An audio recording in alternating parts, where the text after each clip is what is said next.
நம்முடைய நம்பிக்கைகளை வைத்து, நம்முடைய கற்பனைகளை வைத்துக் கொண்டுதான் நாம கடந்த கால நிகழ்வுகளையே கட்டமைக்கிறோங்கய்யா.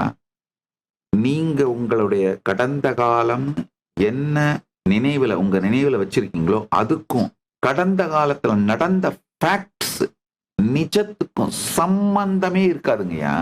சற்றே தள்ளி நின்று சாட்சியாக பார்த்தீர்களானால் நான் சொல்றது முழுசா உங்களுக்கு புரியும்.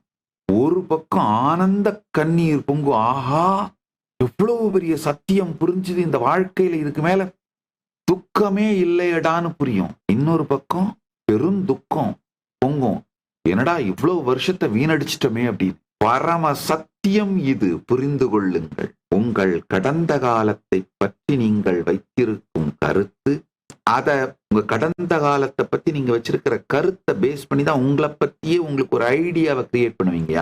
அதை வச்சுதான் உங்க வாழ்க்கையில எல்லா எதிர்கால முடிவையும் எடுப்பீங்க.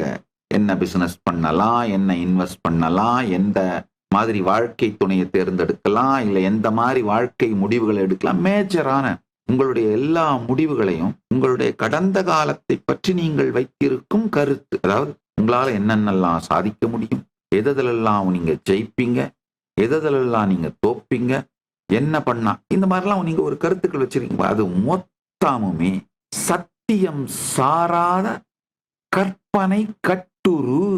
அதை மட்டும் கொஞ்சம் புரிஞ்சுக்கிட்டீங்கன்னா உங்கள் எதிர்காலம் மிக பெரிய சாத்தியமும் அளவில்லாத உற்சாகமும் தெளிவும் அப்படியே ரீசெட் பட்டனை தட்டி விட்டு ரீஸ்டார்ட் பண்ண மாதிரி இருக்குங்க.